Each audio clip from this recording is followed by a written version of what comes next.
ese histórico Venezuela. Estaba arriesgó su vida.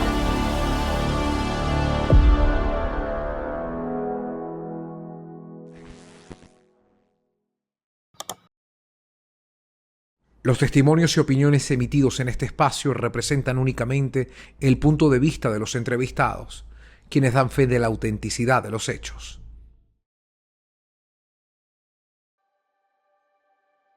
Y este espacio es cortesía de CLX Samsung, Banesco Banco Universal, Banesco contigo, Flaquito de San Moritz, único como tú, Jetour, conduce tu futuro. Frigilux, te regalamos tiempo. Orca Chemicals, la protección que tus techos y paredes necesitan.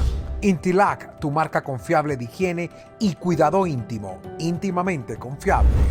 Blue Medical Pharmaceutical, tu salud es con la cajita azul. Quo Vadis, agencia de viaje y turismo.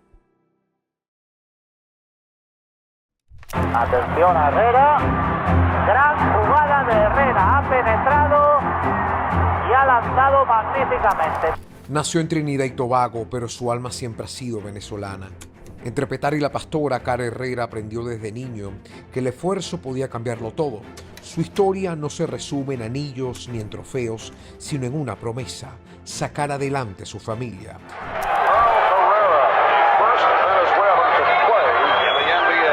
Hoy conversamos con el primer venezolano en conquistar la NBA, un pionero que llegó a la cima sin olvidar jamás su origen. Hola, mi nombre es Carl Herrera, ex deportista, baloncesto, venezolano, muy orgulloso de serlo y ahora incursionando en broadcasting de la NBA. Usted nació en Trinidad y Tobago, pero su historia grande se escribe en Venezuela. ¿Cómo ha vivido usted esa doble raíz? Bueno, ha sido una situación más que todo de adaptación. Adaptación más a lo que son mis raíces venezolanas, que aunque comparto, no la nacionalidad, pero sí el nacimiento de la parte de Trinidad, mis pensamientos todos han sido de Venezuela. Yo creo que desde que comencé a tener noción de la vida con mis padres, cuando podría decir abrir los ojos y entendí dónde estaba, el sitio donde me encontraba era Venezuela. Caracas, tengo muchos recuerdos bonitos, todo lo que se hizo, todo lo que mis padres, la vida le presentó en ese momento. Ahí fue donde sé y entendí que estaba. La parte de Trinidad, pues muy poco la conozco. Sí he estado en Trinidad. La primera vez que fui fue a los 8 años y fue por un suceso familiar, la muerte de mi bisabuela, y estuve ahí meses. Y fue la primera vez que conocí Trinidad. He tenido la oportunidad de ir nuevamente, de conocer un poco más de la familia, la parte de mi mamá, pero básicamente todo lo que conozco, todo lo que sé, todo lo que pienso es Venezuela. ¿En qué momento se siente venezolano, no solamente por el país que creció, sino también por el país que usted representaba por completo? ¿Cuándo se sintió realmente venezolano más allá de las raíces, maestro? Yo creo que desde el momento que me empecé a dar cuenta de dónde estaba, por decirlo así, la primera vez que empecé a escuchar sobre el sitio donde estaba, era en Petare. Petare no era, o no era lo que es hoy en día. Las casitas humildes, por decirlo así, el barrio había crecido mucho, hoy creció mucho, pero en ese momento no habían tantas casitas. Ahí mi mamá empezó a ser vida, mi papá también, me dejaban en sitios de cuidado para ellos poder trabajar. Los veía muy poco, al mes quizás una o dos veces nada más. Y ahí fue donde me empecé a dar cuenta de dónde estaba. Aunque yo crecí escuchando a mi mamá hablar inglés, porque siempre me hablaba inglés, obviamente la cultura, el español en el colegio, con mis amigos, con toda la gente que me rodeaba, para mí el español es mi primer lenguaje. ¿A qué se dedicaba su mamá y su papá? Mi mamá, bueno, más que todo en la casa, ella limpiaba también casas de mucha gente de buen estatus, gente, Toco Gómez, Joselo, Tío Simón, todo ese tipo de gente así que trabajaba en los medios. Mi mamá iba y le limpiaba la casa. Claro, nunca me dejaron quedarme con ella el tiempo que ella iba a estar ahí, por eso me dejaban en sitio de cuidado, pero tuvo que hacer eso, vendía conservas también. Mi papá trabajó en muchas bombas. Hay una bomba en La Pastora, por Natividad, San Fernando, mi papá trabajó ahí también. Manejó autobuses, San Ruperto, Puerto de Caracas, o sea, así.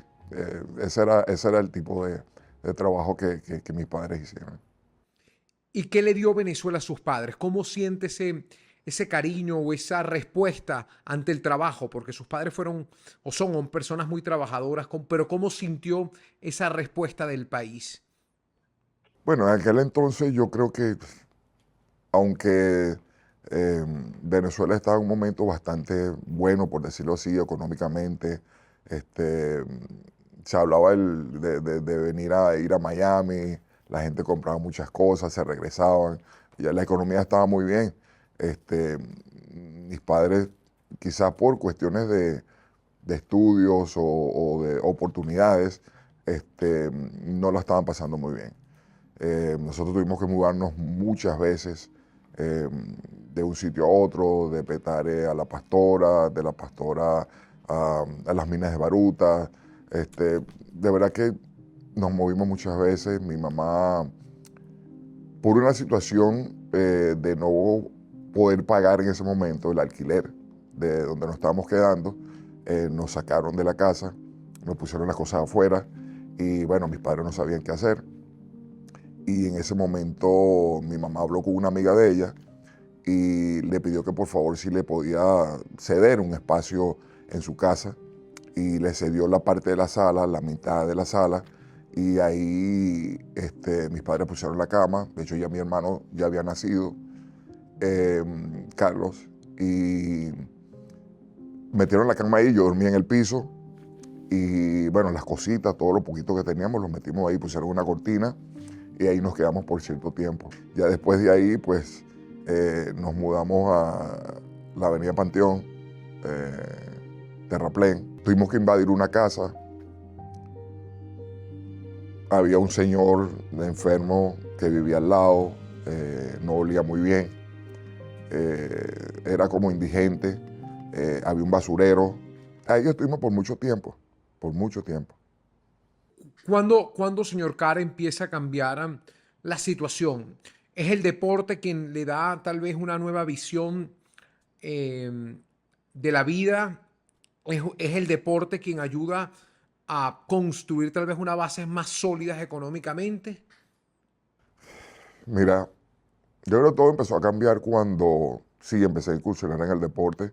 En el colegio empecé a jugar voleibol. Bueno, primero comencé a jugar béisbol, pero no organizadamente, sino por hobby. Luego empecé a practicar el voleibol en la escuela, se hacía intercursos, eso fue en La Pastora, República de Bolivia. Ahí yo hice la primaria, la hice allí, pero ahí fue donde comencé a hacer la parte deportiva. Tuve la oportunidad después de ahí de estar con la Policía Metropolitana, me invitaron a que probara con ellos el voleibol y empecé a jugar como distritales. en un torneo que se iba a presentar en el Teo Capriles, en el Paraíso. Llegué y, bueno, me senté, estaba esperando que la selección de Venezuela de mayores culminara sus entrenamientos. Estaba Paco Díez, estaban muchos atletas, muchos jugadores, estaba Arturo Rivero, y bueno, o sea, empecé a ver en la parte final del entrenamiento y me gustó muchísimo.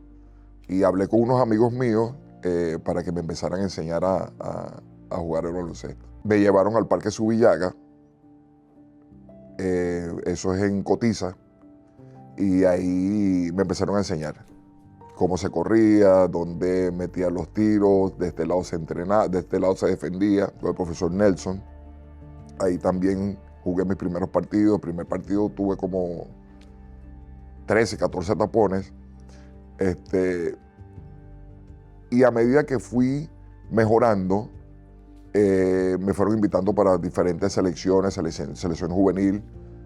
Fui también a una selección de Distrito Federal cuando era Distrito Federal con Néstor Mamaosa, Néstor Salazar. Y las cosas empezaron a cambiar. De verdad que al ver el potencial que estaba empezando a tener, muchos entrenadores me empezaron a invitar. Paco me dio la oportunidad también de poder estar en la selección de Venezuela de mayores, que se estaba preparando para los Panamericanos del 83, que se celebró en Caracas. Y ahí yo tendría como 15, 16 años, siendo el segundo jugador más joven en estar en la selección nacional.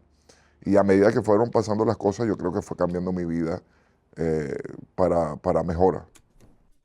¿Pudo sentir que todo ese esfuerzo obtenido a través del deporte, pudo sentir que pudo haberle dado una respuesta, una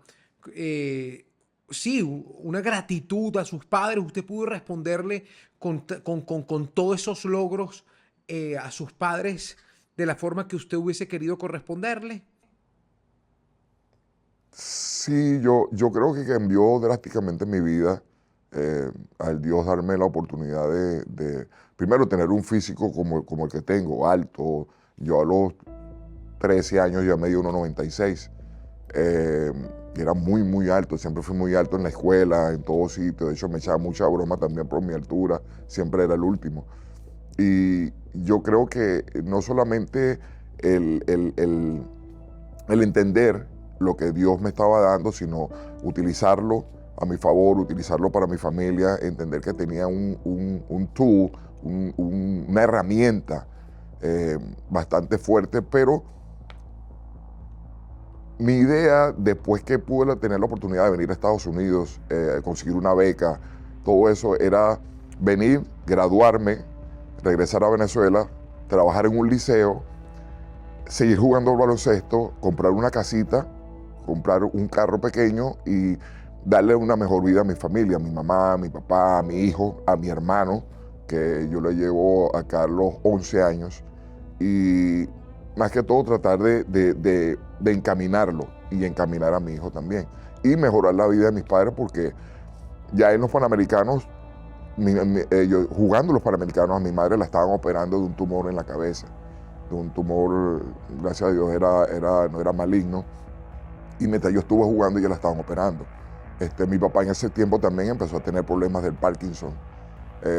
Y por manejar mucho el autobús, por muchas horas, tenía problemas de hemorroides también. Entonces, ya a los 16, por decirlo así, ya sentí la responsabilidad de tener que ayudarlos y mejorar mi vida para mejorar la de ellos. ¿En qué momento usted entendió que no solamente iba a ser un jugador bueno, sino alguien capaz de llegar más lejos? Yo creo que en el momento que fui llenando las expectativas de estar en una selección, de llegar a una liga como la Liga Profesional de Venezuela,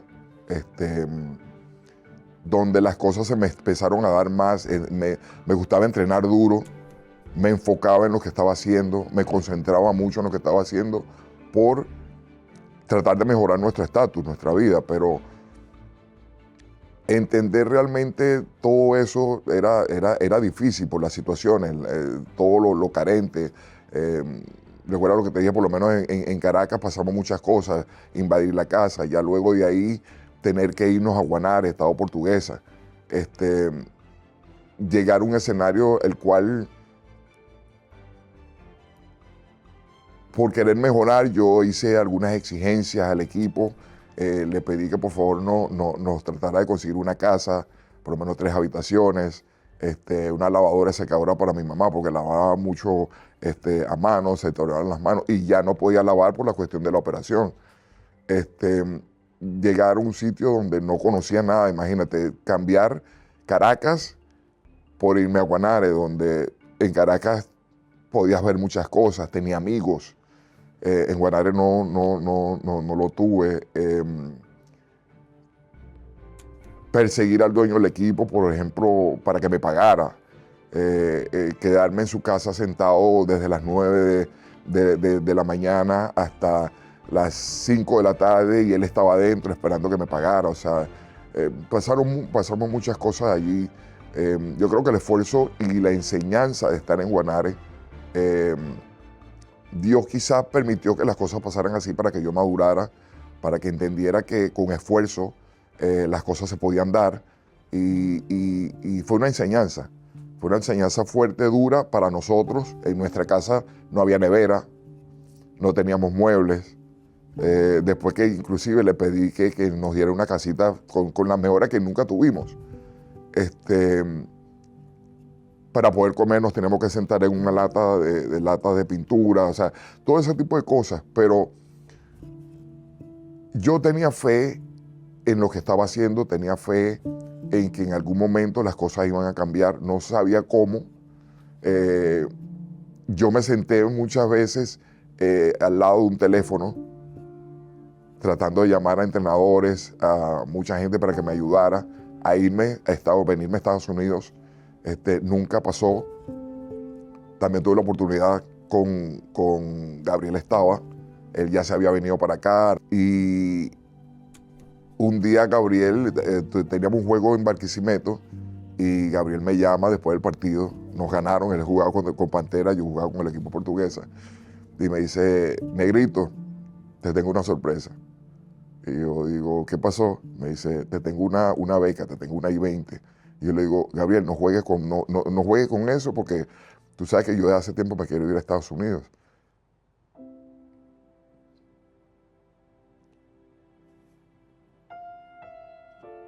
Y me dice,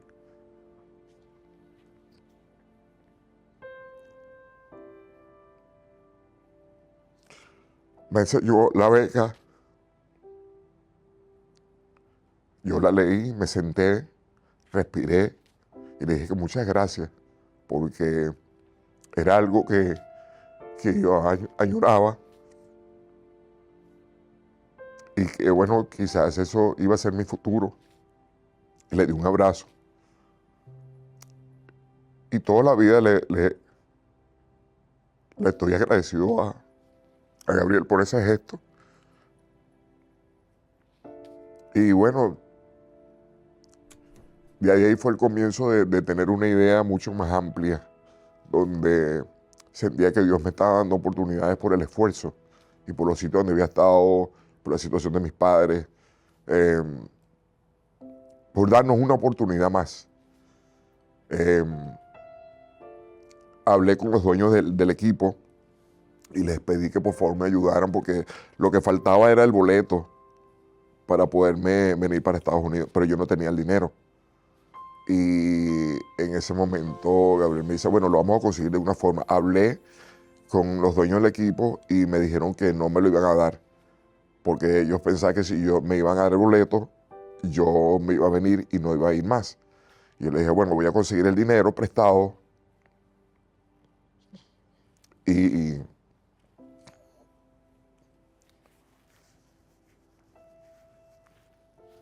si consigo el dinero prestado, no voy a regresar. Y bueno, me lo consiguieron. Un 24 de diciembre, sentado en un aeropuerto y con el miedo de dejar atrás a los suyos, Cara Herrera tomó la decisión que le cambió su vida. Sin hablar inglés, sin saber exactamente qué le esperaba, se montó en un avión empujado por una beca y por la necesidad de abrirse camino. Aquel viaje, acompañado por desconocidos que aparecieron como ángeles, fue el inicio de una carrera que llevó el nombre de Venezuela al baloncesto mundial. Tomé la decisión de venirme un 24 de diciembre para Estados Unidos. Antes de eso, 2, 3 días antes de eso, senté a mi familia y le expliqué y le dije que me iba, que venía a estudiar. Obviamente se pusieron muy nerviosos, mi mamá lloró un poco y me preguntó que si yo lo iba a dejar. Yo le dije que no. Yo le dije que no, que mi propósito de vida era venirme, estudiar, esforzarme, jugar duro, graduarme y regresar a Venezuela. Y nuevamente lo que te expresé, comprar una casita y todo eso. En mi mente no estaba jugar en la NBA. No sabía que tenía potencial. Para mí llegar a la NBA era como ir a la luna. Y no sabía qué pasos tomar. Agarré el vuelo de Guanare, no, agarré un carrito de Guanare a Carigua. De Carigua agarré el vuelo a Caracas. Luego de Caracas, a las 8 de la noche salí el vuelo a Dallas. Y bueno, me embarqué en el avión. Ya montado en el avión, me recordé que no había llamado al coach, ni a Gabriel. Era un fin de semana. Y cuando me monté en el avión, que me dieron ganas de ir al baño, voy a la parte de atrás y estaba una gente hablando en español, unos dominicanos. Al salir del baño, yo tenía una chaqueta que decía Venezuela, de la selección nacional. Y entonces me llaman y me dicen, caramba, usted es bien alto, ¿cuánto mide usted? Yo le digo 2,6 metros. Y entonces me dicen, ¿usted juega baloncesto? Le digo, sí, yo juego para la selección de mi país y juego en Venezuela, juego profesional. Me dice, ¿qué viene a hacer para Estados Unidos? Yo le digo, no, yo fui becado por la Universidad de Jacksonville, Junior College, en Texas, y voy para allá. Me dice, qué bueno. ¿Y piensa jugar en la NBA? Le digo, no creo. Yo no creo que tenga, no sé, que pueda jugar en la NBA. Y bueno, nos quedamos hablando y todo eso. Cuando aterrizamos en Dallas, que yo estoy buscando mis maletas, ellos también, ellos me preguntan, ¿te vienen a buscar? Y yo digo, realmente no, porque, bueno, sí, no. Y me dice, bueno, ¿y cómo vas a hacer? Y yo le digo, pues realmente no sé. Me dice, si quieres te llevamos para el centro. Y yo le digo, no, mejor me quedo aquí en el aeropuerto, que estoy resguardado, está haciendo mucho frío y aquí seguramente me van a conseguir más rápido. Demos tanta vuelta, la gente se fue, el aeropuerto se quedó solo, nos quedamos nosotros nada más. Y al final ellos me dijeron que por qué no aceptaba la invitación de irme a su casa, quedarme allá, hacer las llamadas y poder contactar al coach. Y yo le digo, bueno, está bien. Claro, igual yo iba temeroso porque no nos conocía. Cuando llegamos a su casa, estaba el papá de ellos en un mueble viendo el juego de la NBA. Estaba jugando, por cierto, Boston Celtics y los Lakers. Y el señor se me queda mirando y me dice, ¿tú juegas baloncesto? Le digo, sí. Bueno, primero lo saludé. Le digo, sí, yo juego baloncesto para la selección de mi país. Y me dice, ¿y a ti te gustaría jugar ahí? Y yo le digo, no sé si pueda. Me dice, si tú vas a una universidad, estudias, trabajas duros, vas a tener la oportunidad de jugar ahí. Yo le digo, no creo.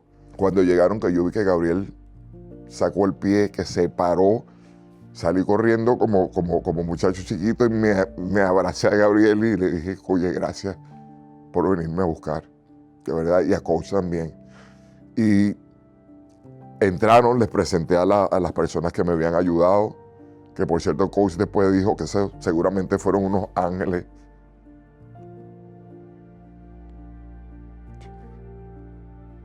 Que me están cuidando en esa trayectoria, porque no es normal que una persona te conozcan así y te invitan a su casa, te den de comer y todo eso. Lo único que sí lamento de esa situación es que perdí el contacto con esos ángeles no lo volví a ver más. De tanta situación que ha pasado, por lo menos en la NBA, me hubiese gustado que de repente me escribieran al darse cuenta que era yo, pero nunca ha pasado. Entonces, eso de verdad que sí, lo lamento mucho. Hablemos un poco, maestro Herrera, sobre Larry Johnson, ¿no? Y esa dupla que ustedes hicieron en el Junior College, ¿no? Sí, bueno, yo jugaba con Jacksonville y Larry jugaba con Odessa Junior College. Y la rivalidad se formó ya después que nosotros clasificamos, ganándole a Odessa para ir a los nacionales en Kansas, donde fuimos séptimos en la nación el primer año. Estamos hablando de Gabriel, Armando, José Chenique creo que estaba con nosotros, llegó al siguiente año. Pero Larry y yo fuimos 1 y 2 saliendo de Junior College, mejores jugadores de toda la nación. Y tuvimos la oportunidad de recibir muchas cartas de muchas universidades. Larry al final decide ir a Nevada, Las Vegas, con el entrenador Jerry Tankanian. Yo todavía no había firmado y tomo 3 invitaciones de 3 universidades. Oklahoma, Universidad de Nevada, Las Vegas por Larry Johnson y Houston, la Universidad de Houston Cougars. Visité Oklahoma. En Oklahoma, llegando, muy bonito todo. Estaba Mookie Blaylock, Stacey King, que jugaron también en la NBA. Y me pasearon por la universidad, todo muy bonito. Llegando había sol, muy asoleado, muy bonito, no hacía tanto frío.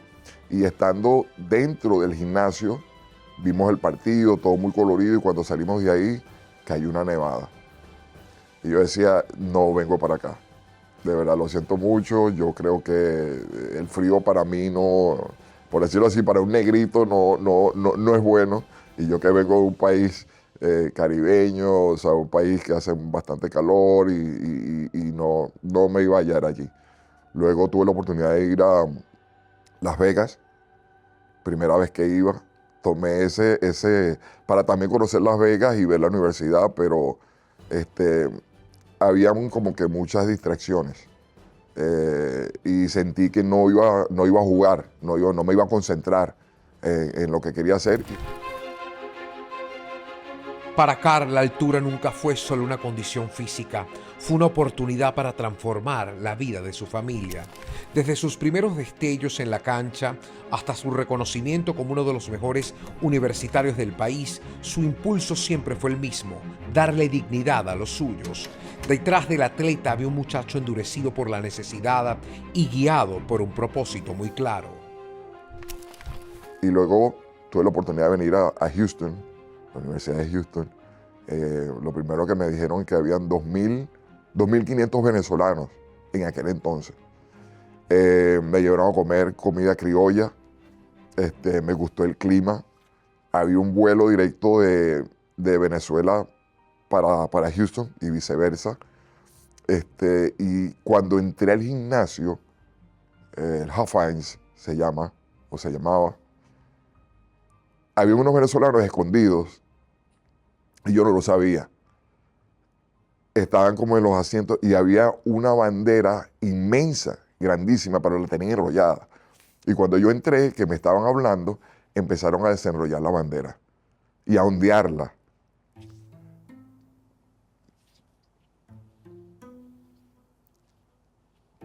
Cuando vi ese gesto, no había duda que ese era el sitio donde yo tenía que estar.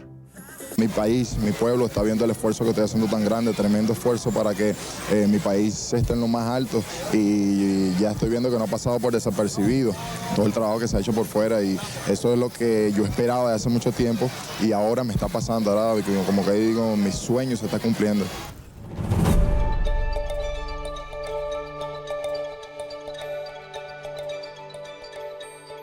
¿Cuándo siente que Venezuela empieza a ser noticia en un mundo tan ajeno o que no nos pertenecía, como el básquetbol, ¿no? ¿Cuándo usted siente que Venezuela ya empieza a existir en el mapa del básquetbol? Para mí, yo creo que el primer día que yo tomé la decisión de venir a Jacksonville, yo creo que en ese momento, y ya yo había representado a Venezuela en suramericanos juveniles, y quizá ahí mucha gente se dio cuenta de lo que yo podía hacer, de la forma que me estaba desarrollando, junto a mis compañeros, junto a los coaches. Pero yo creo que en el momento que yo decido venirme a Estados Unidos, es cuando marca un antes y un después. Porque ya en Jacksonville quizá mucha gente escuchaba muy poquito por lo que la universidad representaba. Jacksonville son 250 estudiantes. Sí, eso es lo que tenía Jacksonville, que era un aula en la Universidad de Houston. Y entonces, claro, las distancias eran muy pequeñas, pero ahí ya la selección, yo estaba con la selección también, jugaba en Jacksonville, me regresaba a Venezuela, jugaba la liga y me regresaba, pero no era algo que, recuerda que en aquel entonces lo que es los medios, Facebook, Instagram, eso no existía. Apenas y las computadoras estaban saliendo, que fue en el 86 o 85. Y para la información a Venezuela era muy mínima. No había información de nuestros juegos, de los números, de nada. Y ya cuando me voy a la Universidad de Houston, que en los juegos universitarios decía Guanare, Venezuela, porque ya yo estaba viviendo en Guanare.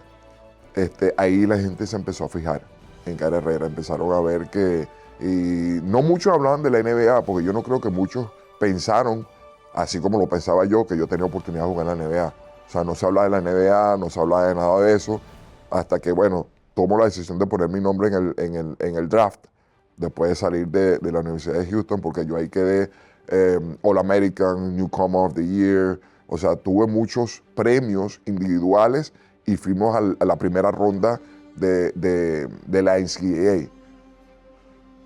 Igual, no pensando que podía jugar la NBA, pongo mi nombre en el draft y mandan videos míos al Real Madrid, a Barcelona, para ver si algún equipo me escogía y me firmaba.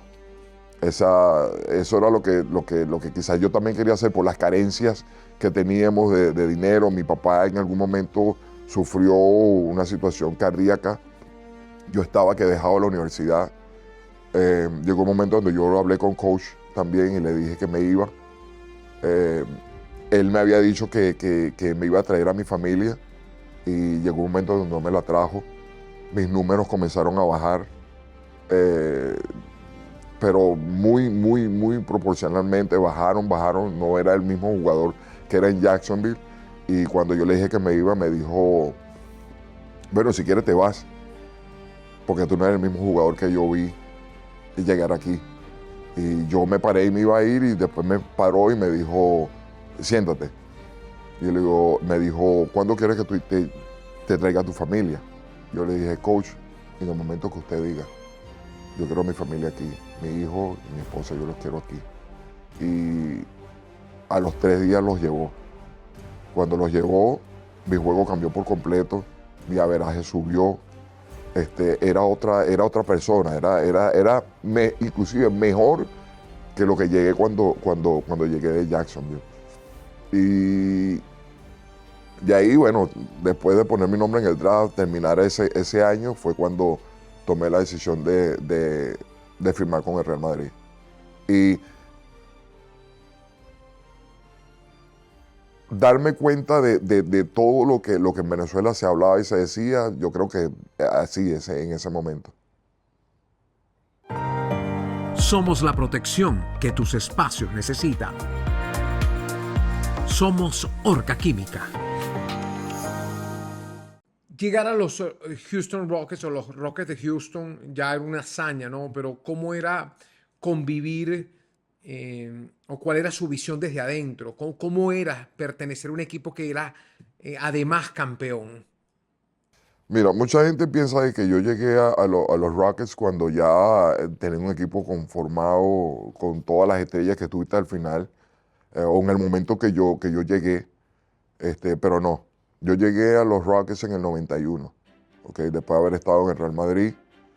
Y ese equipo tenía problemas internos, como muchos equipos en la liga.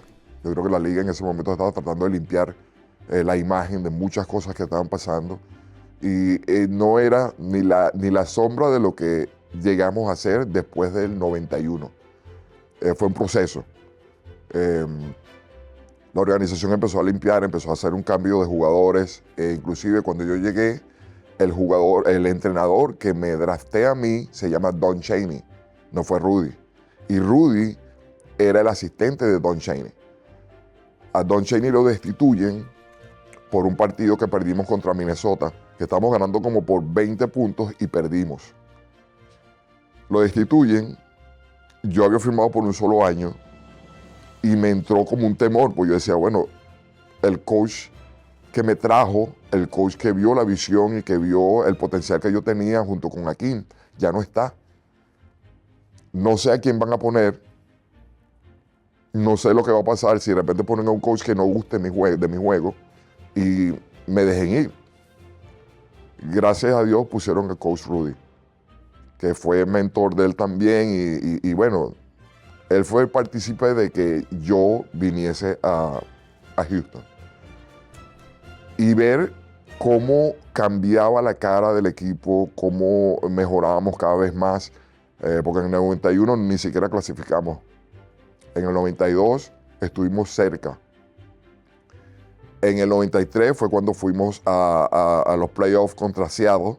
Perdimos en 7 juegos por un punto en Seattle. Ahí se estaba viendo todas las situaciones que se estaban moviendo dentro del equipo. Ya estaba Robert Horry, estaba Sam Cassell. Obviamente Maxwell estuvo ahí antes de que yo llegara.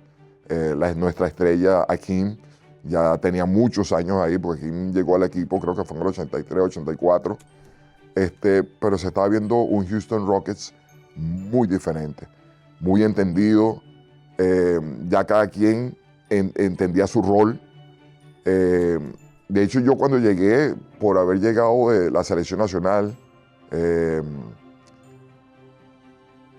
muchos minutos de juego, participación en puntos, luego Real Madrid igual, yo llegué a los Rockets pensando de que iba a ser abridor, de que iba a jugar puesto 3, que iba a jugar muchos minutos y empecé a tener muchos conflictos con mi forma de pensar, con los minutos que me estaban dando, y llegó un momento donde el coach Rudy se dio cuenta de que algo estaba pasando conmigo y me agarró, me llevó como una habitación que tenían ellos ahí de los videos, me puso el televisor, puso un cassette, porque en ese tiempo lo que se usaba era cassette, no era DVD, y me explicó lo que él quería y lo que estaba tratando de hacer con el equipo. Me empezó a hablar de cada uno de los jugadores en su posición y lo que representaban para el equipo y lo que teníamos que hacer. Me dijo, mira, Kenny Smith es el base del equipo, el piloto, el que maneja el avión, el cerebro del cuerpo. Él está y va a jugar estos minutos. Maxwell juega de esta forma, quizás un poco alocado y todo eso, pero es el que tiene ese coraje de poder marcar a Jordan, de poder marcar a esos jugadores que meten muchos puntos y son referentes y los necesitamos. Luego tenemos a Robert Horry, joven. Quizá en estos momentos, dentro de lo que puede marcar a los jugadores adentro, no tiene esa fortaleza, no tiene esa sapiencia, pero lo va a hacer.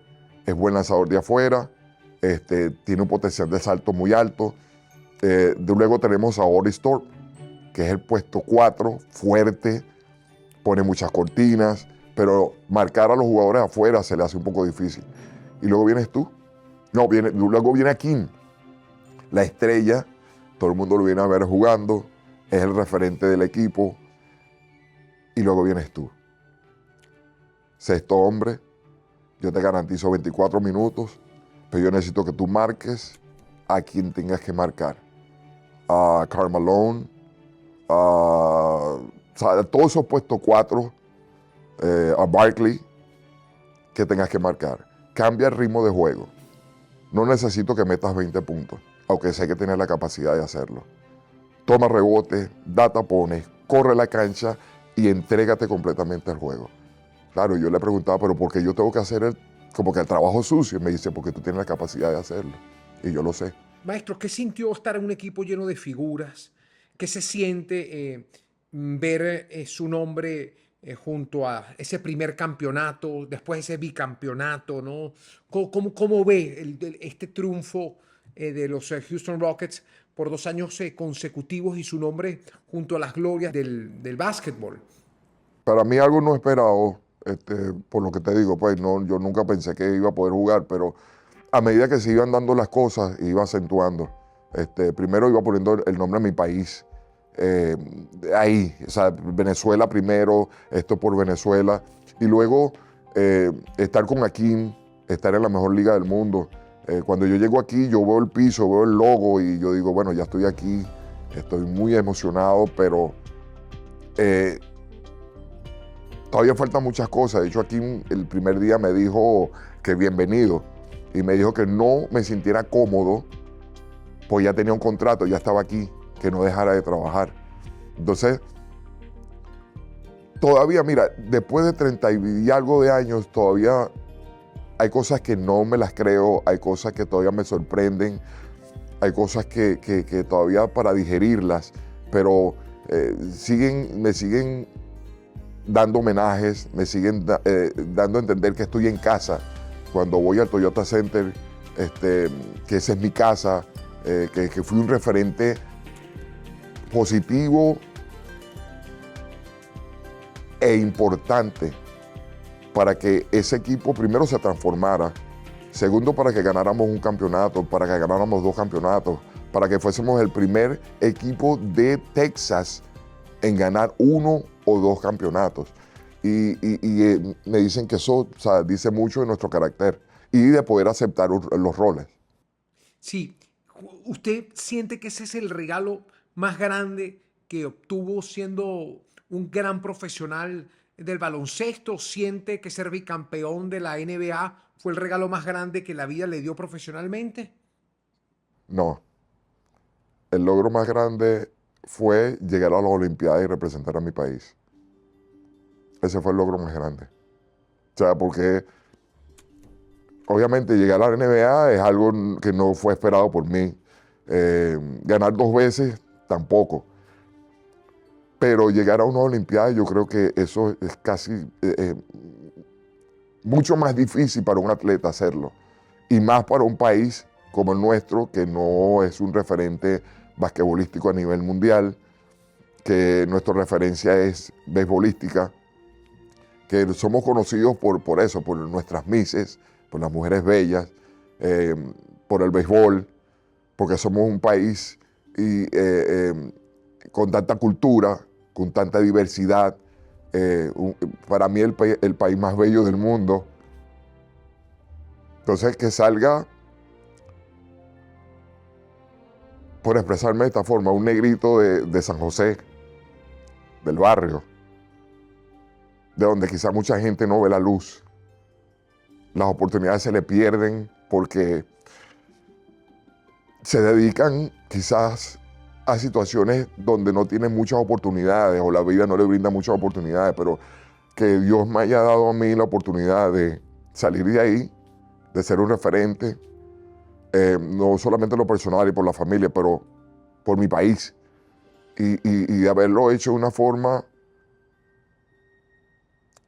buscando tanta excelencia y esforzándome y llegando a lo mejor del mundo, que es eso, o sea, ir a unas Olimpiadas. Y yo creo que la NBA también, porque ya de aquí de la NBA no hay otro sitio donde tú puedas jugar, no hay otro techo, y las Olimpiadas tampoco tienen, o sea, ya es lo máximo.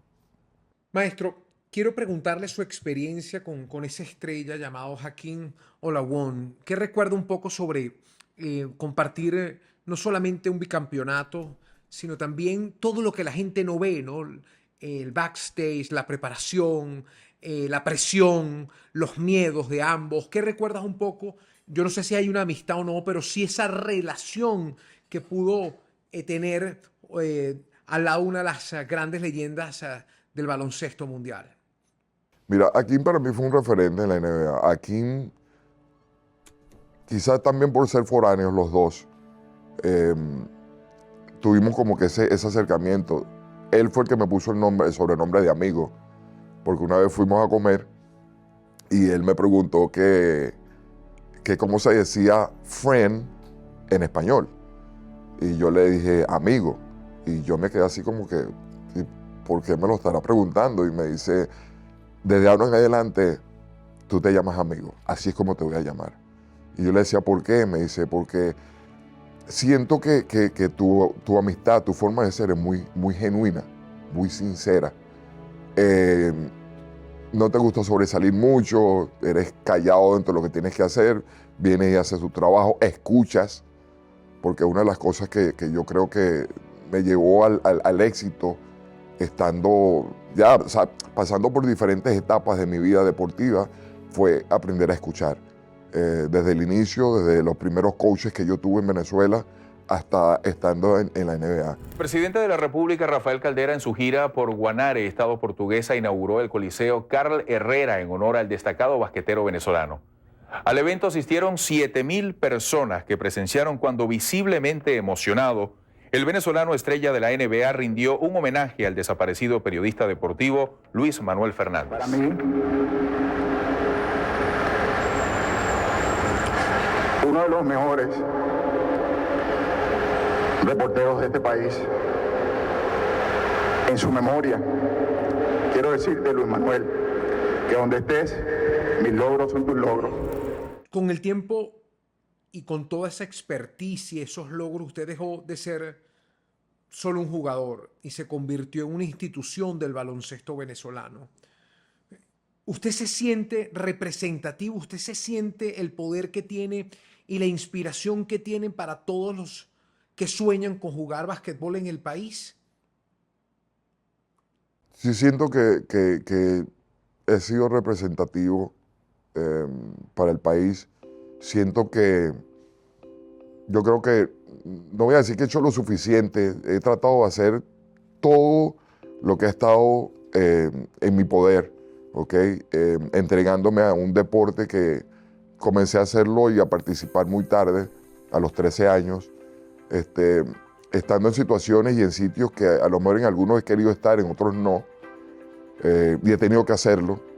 He tenido que hacer viajes dejando a mi familia sin saber cuándo los voy a ver.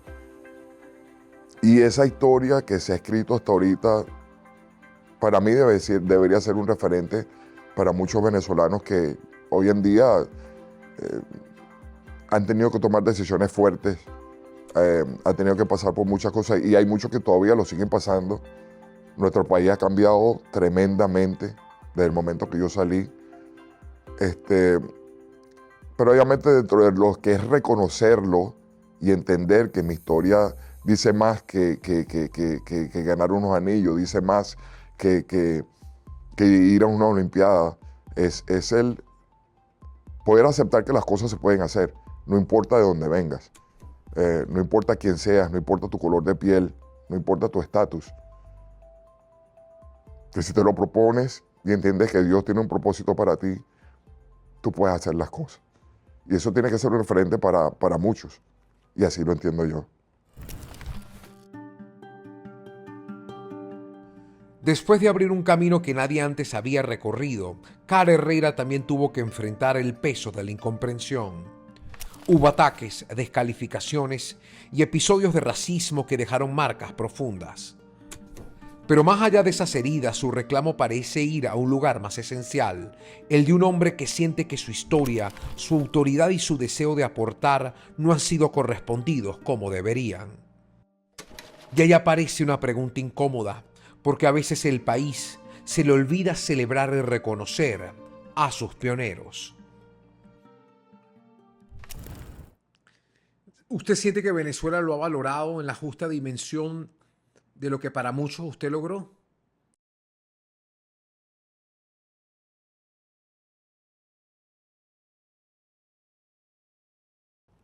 Luis, honestamente no.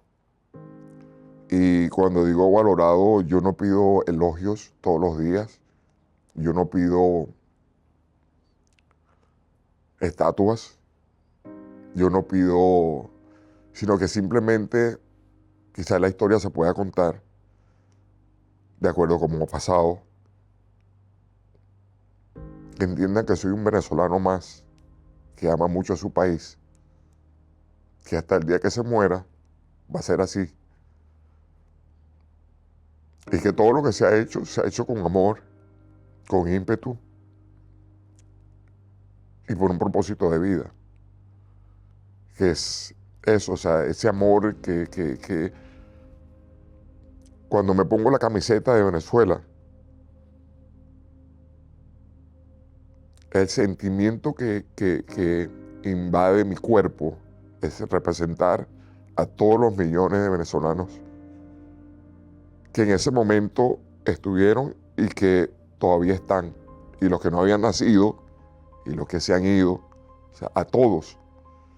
Y que por mi mente pasa el tema de hacerlo lo más perfecto que yo pueda, de minimizar los errores, de que se sientan orgullosos de mí y de mis compañeros, que entiendan que las cosas en equipo se pueden hacer, se pueden lograr. Fíjate, hay muchas situaciones, por lo menos la parte de la NBA, que cuando la gente habla de la NBA, habla de un superdotado, habla de alguien que en un equipo lo debe hacer todo, lo puede hacer todo. En el momento que nosotros estábamos por jugar los suramericanos en Valencia, que yo llegué a la selección, yo sabía que ya yo era NBA, pero también tenía una constelación de estrellas que a lo mejor no habían estado en la NBA, pero que eran los mejores jugadores del país. Y el solo hecho de eso, yo sabía que yo me tenía que adaptar a ellos, no ellos a mí. Y decir, aquí estoy yo y voy a hacer lo mismo que me dijeron en la NBA que hiciera. Hacerlo justo para que el equipo gane, pero hacerlo en conjunto. No ponerme una capa y pensar que yo lo podía hacer todo. Y así lo viví, así lo hice. Cada quien en su posición haciendo su trabajo. Usted ha dicho en varias ocasiones su orgullo de ser venezolano, ¿no? Y que nada puede trastocar ese sentimiento. Usted dice que ha vivido episodios difíciles y que los venezolanos lo hemos vivido. Yo quisiera recordar un poco lo que vivió usted en Margarita, ¿no? Sobre todo ese episodio de violencia que lo marcó. ¿Qué le hizo un episodio tan drástico en usted? ¿Qué lo transformó y qué pudo evidenciar y cómo se reencuentra otra vez con el país desde su origen y desde sus buenas formas luego de lo vivido? Luis, yo dije una vez que si yo salía en Venezuela con mis anillos, no por lo que representaban como joyas, como oro, con diamantes, lo que sea, pero que si yo salía con mis anillos, yo sabía que a mí nadie me iba a hacer daño. No porque yo me pusiese los anillos para darle a entender a mis hermanos o mi familia venezolana de que yo era poderoso por tener 2 anillos, sino que yo siempre he dicho, mira, mis anillos son logros de Venezuela. Esos 2 campeonatos son de Venezuela. Y yo siempre decía que a mí nadie me iba a hacer daño. Y en ese momento, sin saber lo que me iba a pasar ese día, yo estaba sentado en un restaurante, yendo a Playa del Agua. Horas antes, yo estaba con mis suegros y habíamos dejado una ropa, mi esposa estaba en otro centro comercial porque de ahí me iba a encontrar con ella.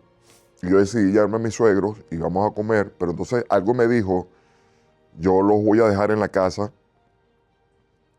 y de ahí voy, como, busco la comida, les llevo a ellos y luego me encuentro con mi esposa.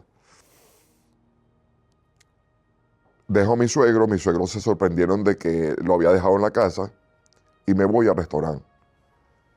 Y cuando me voy al restaurante, saludo a la gente y me siento a un lado. Y en ese momento me trae mi sopa, me decido comer y entran 2 sujetos normales, vestido regular, o sea, y miran hacia un lado y se acercan a la persona que está en el cajero y le dicen, ese Carl Herrera, ¿verdad? Y le dice, sí, pero por favor no lo molesten ahorita porque está comiendo. Y él dice, no, lo que quiero es un autógrafo de él. Y entonces le da una hoja a la señora y le da un lápiz, un lapicero, y me hacen señas que quieren un autógrafo. Y yo le hago así. Al ratico, cuando ven que ya estoy terminando de comer, se acercan y me dicen que quieren un autógrafo. Yo inclino la cabeza, cuando le estoy dando el autógrafo, yo escucho a una señora decir, no le están pidiendo un autógrafo, sino que lo están atracando. Cuando yo levanto la mirada, veo que sí me están apuntando con una pistola. En ese momento no sabía qué hacer, o sea, no sabía qué decir porque me sorprendieron firmando un autógrafo.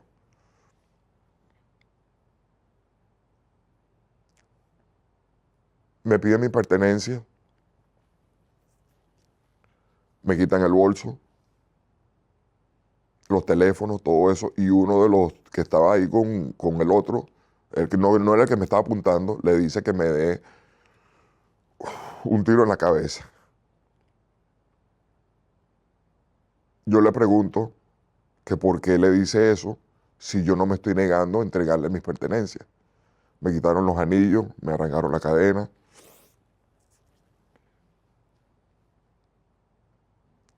No sé si a lo mejor fue eso lo que los llevó a que lo hicieran, pero yo le dije, como yo sé que porque te he visto, le estoy viendo la cara a los dos, y me estaba apuntando con la pistola, yo sé que me vas a dar un tiro. Y le dije, si me vas a dar un tiro, dámelo de una vez, porque, o sea, estaban sufriendo, eso fue lo que me salió decirle. Cuando él voltea y mira al otro, que siento que sí me va a disparar, cuando me pongo del lado izquierdo, y se escucha el tiro. Y en lo que me da en el brazo, el tiro, la bala me atraviesa el brazo, no me tocó la parte ósea, y me dio en el tórax, me fracturó 3 costillas y me tira hacia el piso. Yo quedo con la silla debajo de las piernas, no podía respirar y empujo la silla con los pies. Bajé los pies, pude respirar un poco mejor, pero a su vez sentía que no me faltaba el aire y me imagino que los pulmones se me estaban llenando de sangre. En ese momento hay una ventana aquí arriba y hay un muchacho tomó la foto y la subió a Twitter. Cuando la sube a Twitter, la gente empieza a correr, ellos agarraron lo que tenían que agarrar y se fueron.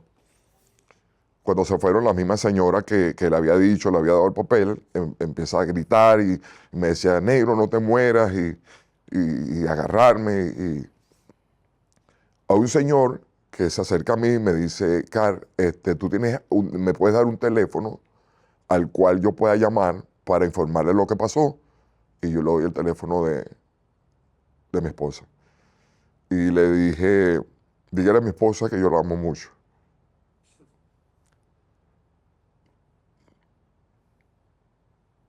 En ese momento, Beiza está de otro lado del centro comercial con unas amigas. Y hay un amigo de nosotros que la llama y le empieza a echar bromas. Y se empieza a jugar con ella. Y ella le dice, por favor, no me estés echando broma, déjame tranquila, que esto, que lo otro. Él cuelga. Cuando el señor la llama, ella pensaba que era el mismo amigo echándole broma. Y le dice que a mí me habían disparado. Y ella le dice, no te estés jugando con eso, que no me gusta, y cuelga. Las dos amigas de ella, que estaban, o sea, se separaron, cuando empiezan a ver el teléfono, ven que en Twitter dicen que a mí me dispararon y que estaba muerto. Ellas empiezan a discutir y dicen que cómo es posible si yo había hablado con Beiza hace unos minutos que seguramente era mentira.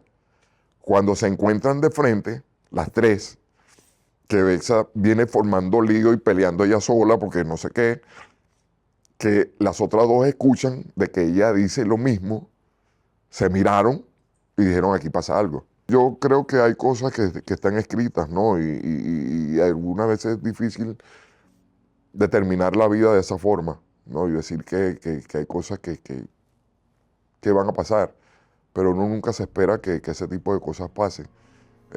Yo creo que no solamente siendo un referente del país, deportivo, pero es que yo creo que a ninguna persona debería pasarle algo como eso. Y sí se me ha hecho difícil, aunque sí se me olvida, se me ha olvidado, pero cuando hay momentos que me acuerdo y yo tengo la bala ahí todavía, o sea, no me la pudieron sacar, porque es más traumante tratarla de sacar que dejarla allí. Pero sí se me ha hecho difícil. Yo, después que pasó eso, yo estuve 5 días o así en la clínica. Pasé un 24 en la clínica. No sabía si iba a vivir. Con miedo de salir. Con miedo de hablarle a la gente. Con miedo de que la gente se me acercara. Lo primero que hice fue ir a la iglesia cuando salí de ahí. Darle gracias a Dios y a la Virgen. Porque eso pasó en Margarita. Pero sí, estuve con escoltas por mucho tiempo, muy temeroso que se me acercara la gente. Hubo mucha gente que se molestó conmigo, pues yo en un momento yo le decía que no daba autógrafos, que no lo daba, pero al ir pasar el tiempo lo fui como que no superando, pero sí manejando. Yo creo que Dios dijo, mira, te vamos a dejar aquí negrito un ratico más, todavía hay para mucho rato, hay muchas cosas que tú tienes que hacer y tienes que cumplirlas. ¿Qué lo ata al país? ¿Qué lo sigue atando al país, señor Herrera? Amor, cosas que sé que pueden cambiar y van a cambiar. Hay muchas cosas que ya comenzaron a cambiar por la situación de Dios. Yo sé que hay muchas cosas en las cuales yo puedo estar involucrado deportivamente, por parte de imagen, cambios de mentalidad de trabajo, enseñar un poco el camino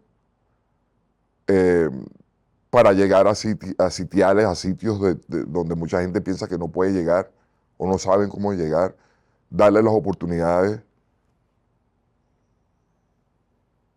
O sea, son muchas cosas que me atan a mí al país. Sobre todo es eso, la pasión y el amor que yo le tengo a Venezuela. Si mañana usted tuviese la oportunidad de tomar decisiones de fondo en pro del básquet venezolano, ¿cuáles serían esas 3 primeras cosas que usted haría por este deporte? Primero, cambiar la mentalidad de trabajo, entendiendo que en equipo se hacen las cosas. Esas oportunidades que a nivel internacional, por mi imagen, por conocimientos, por logros, también se pueden hacer. Y cuando digo eso, o sea, las oportunidades no solamente para los atletas, oportunidades para todos los entrenadores, oportunidades de intercambios a nivel internacional, pero primero comenzaría con eso, con la parte de cambiar la mentalidad de trabajo, cambiar la mentalidad de esfuerzo, de cómo se hacen las cosas, cómo se deberían hacer las cosas, rodearme de gente que también sientan ese amor por el país y que se dediquen primero a mejorar la parte deportiva antes de cualquier logro personal o cualquier necesidad que uno pueda tener. Quiero cerrar esta conversación con unas palabras para que le dé a su fanaticada, a la Venezuela que lo ve, pero también a todos esos jóvenes que no ven oportunidades, como usted lo habló, esos jóvenes que tal vez debido a su entorno no tienen esperanza de que puedan tener un mejor mañana. Bueno, voy a comenzar primero con los jóvenes. Mira, yo creo que las esperanzas siempre van a estar ahí, ¿no? Uno nunca puede dejar de tener esperanzas, de querer hacer cosas. Los sueños se cumplen siempre y cuando con humildad uno acepte las cosas, el entorno en el cual estás, tus padres, que si tienes tus 2 padres contigo o uno o así, son tus referentes, son los que no van a querer mal para ti, son los que siempre van a luchar para que tú estés bien, y a esos son los primeros que tú tienes que hacerle caso y rendirle honores después que tú hayas logrado las cosas en la vida. Entender de que no solamente se nace en un sitio, ¿ok? Y pasas la vida ahí solamente por pasarla. Siempre tienes que buscar la forma de mejorar para mejorar el entorno donde estás. Maestro, agradecido por el tiempo. Gracias por esa conversación tan nutrida, tan inspiradora, importante en estos momentos que el país vive. Gracias a ti, Luis, y gracias por tu tiempo. Y yo sé que, bueno, quedaron muchas cosas por hablar, pero quizás en un momento podamos hacer la segunda parte y poder, ¿cómo te digo?, contar a profundidad, con más tiempo, muchas de las cosas que quedaron por fuera.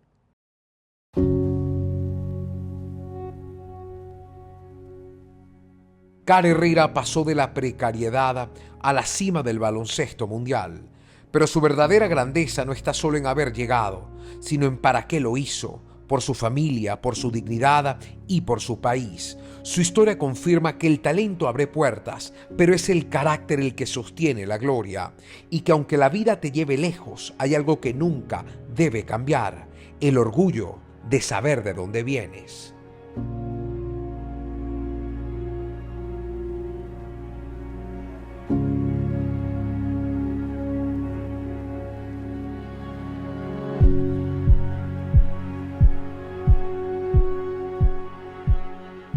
Y este espacio es cortesía de CLX Samsung, Banesco Banco Universal, Banesco contigo, Flaquito de San Moritz, único como tú, Jetour, conduce tu futuro, Frigilux, te regalamos tiempo, Orca Chemicals, la protección que tus techos y paredes necesitan, Intilac, tu marca confiable de higiene y cuidado íntimo, íntimamente confiable, Blue Medical Pharmaceutical, tu salud es con la cajita azul. Quo Vadis, agencia de viaje y turismo.